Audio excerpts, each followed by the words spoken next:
Soomaaliya lama kala goonayo cid aqoonsanayso gobol ka tirsan Soomaaliyana ma jirto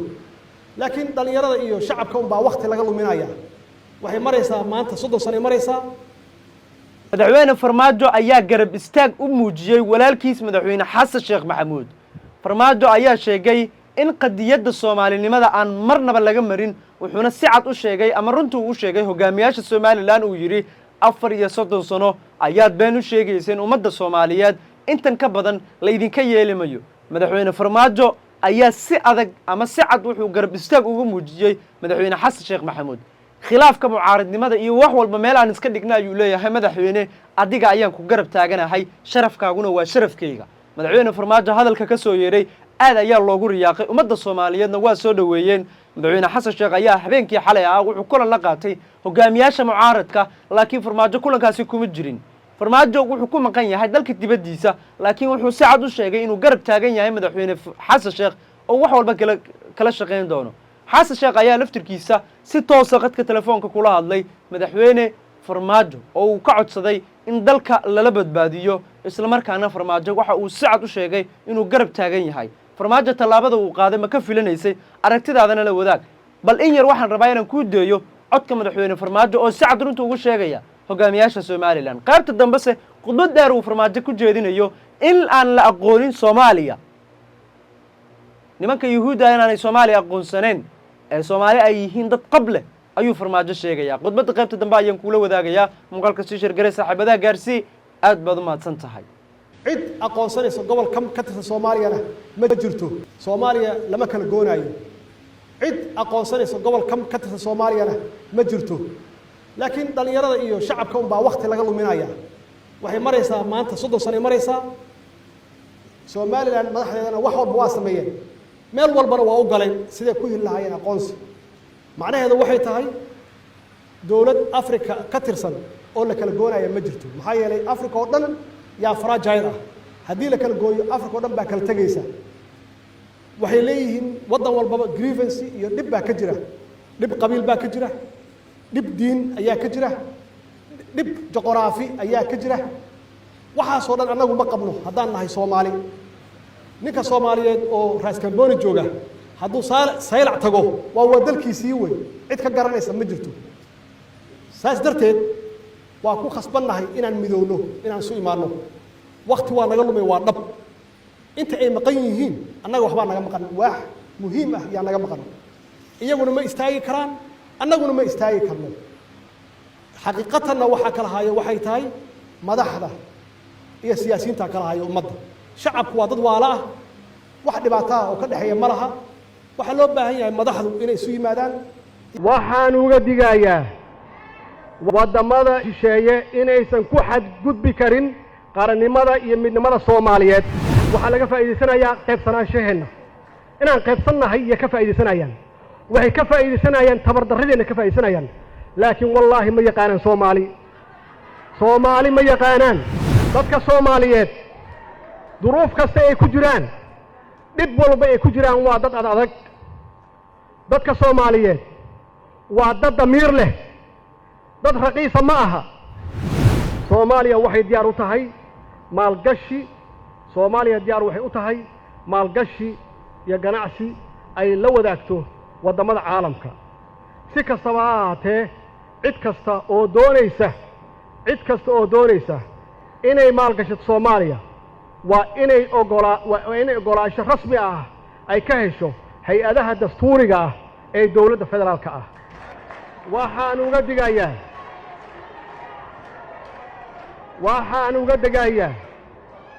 uga digayaa fariist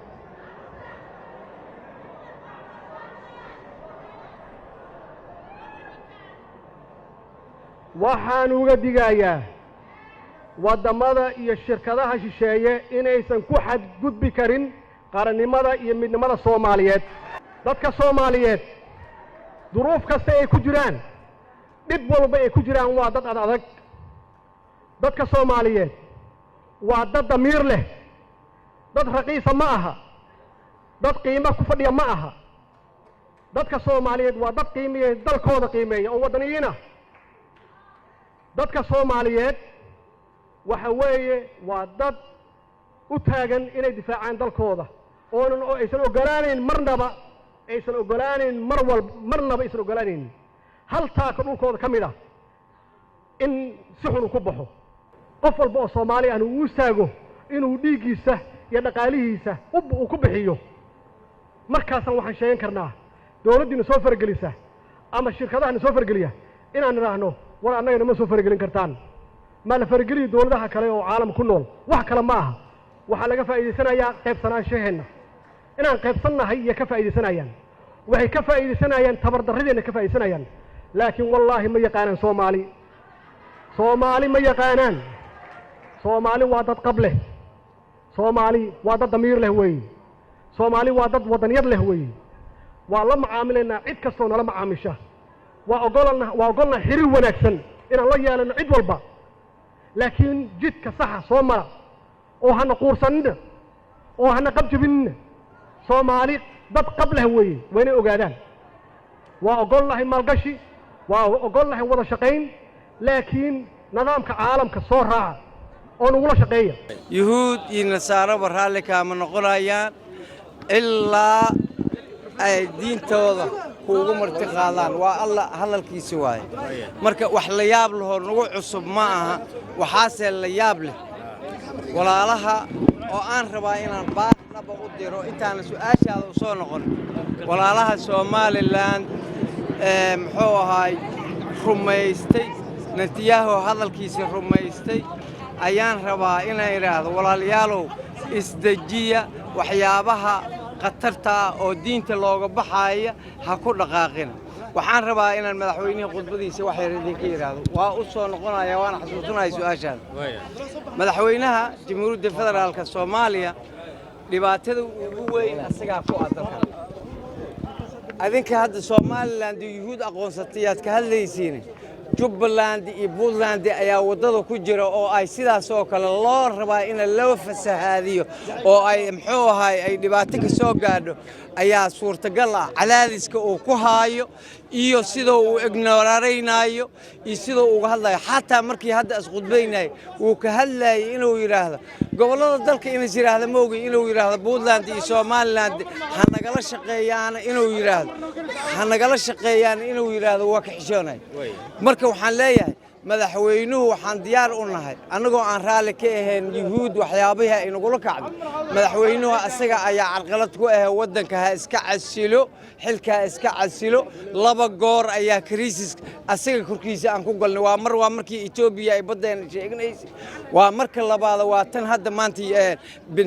Netanyahu oo asagaba kribinaala oo maxkamadda caalamka ay raadinayso oo leeyahay muxuu ahay waa aqoonsaday waa markii labaad oo madaxweynuhu fadeexad uu dhaxda ka fadhiyo billaahi calayk shalay ay ahayd waxaan halkaas Ethiopia ugu mudaharaadayna oo qaraar u soo saarayna oo wax walba soo saarayna meel ay ku heshiiyeen asaga iyo ninka liiraada asaga iyo Abiy Ahmed meel ay ku heshiiyeen anaga ma ogin baarlamaankiyaana qaraarka maanta marka oo halkaas laga akhrinayo oo aan diidayo ad arkayseen yaa soo qor qaraar sidiisoo baarlamaana soo qor marka la leeyahay waa in guddi baarlamaanka ka socda meel ay galaan maskaxshiil ay sameeyaan ay soo qoraan qaraarka hortiisana laga akhriyo lawyer annaga shaqo aan u dirsanyo noo gaar ma jiro marka tan waxay la mid tahay qaraarka oo akhrinay qaraar asaga xafiiskiisa oo isku soo qortay cid uu kala tashtay ayna jirin kadibna waxa kaliya lagu aan ku xasuusan karaa oo ii xasuusiyo ii taabsi heshiiskii la sheegay ee lala galay muxuu ahay Turkiga lala galay iidoona la arag la ansixinay kiyo kale waay marka qaraarkaas qaraar sax maaha qaraarkaas hadii xildhibaano loo saari lahay oo ay soo qori lahayn waxa hubaal ah in Xasan Sheekh asxilkiisu ku weyn lahay oo la dhigi lahay Xasanow xilka iska casil laba goor fadeexadaas dhex fadhiisatay walaalow xilka iska casil hadda waxaan leeyahay madaxweyne bifadlkum dalkan waa badbaadinayna nacaybka aniga igu jira yuhuud aan u qabo iyo Netanyahu waxa way mid aanan qofka bilaadanka qiyaas isku keenin karin adigase waxa laga yaabaa xataa heshiiska inaad wax ka ogtahay tuunkaas aan qabnaa billaahi calayk iscasi بالله عليك دلك أن بدبادينه جهود النصارى أن بدبادينه إسعسل ولا له بان كليه هذا دو ما سنتي waxaa sheegtay in qaraarka madaxweynaha iyo baarlamaanka ay soo saareen aan loo dhanin madaxweynahana xalay mucaaradka oo adigu ka mid tahay xubnihii ugu sareeyay ayuu la kulmay soo lagama yaabo inaad adigu ogeyn oo waad mahadsantahay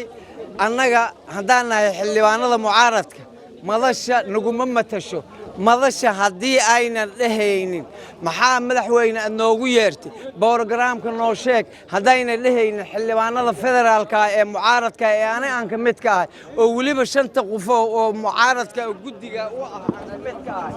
wallaahi inaanaynin lagu matalin shaqada kumalihi hadday wax fiican ku soo heshiiyeen hadday wax xun ay ku soo heshiiyeen anigu masalan hadda tusaale xisbiga himil qarnaan ka tirsanay madaxweyne sheekh shariif ayaa ku jiray madasha oona u ahaayeen madasha matbuucinta gudoomiye waa magaca xisbiga oo aan isleenahay xataa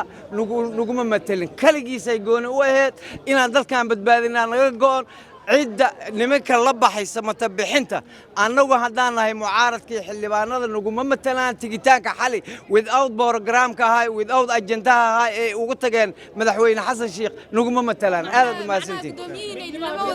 نلما وحنا نقول له مالها وحنا لو ذاك مالها قدومي هاي نواي هجامي هاي نواي من نعبن لكن ونقول له ذاك مالهن حسن شيخ أنا وحنو هاي سنة إنه ضل كان وحقياني أسقوية واحد كان dadka sinaan u galay inuu asaga intaasaan ka aaminsanahay waxaana leeyahay war khudbadaada dastuuri waay laakiin xaqiiqda dhabta ah dhami ee iscasil soo lama dhigi karo mucaaradkiina iskama warqabaan ayaga isku dhaxyaacsan maya iskuma dhaxyaacsanin nimanka madala la yiraahdo waa niman aan 10 nin dhameyn anagana 78 xildhibaanaan nahay oo mucaarada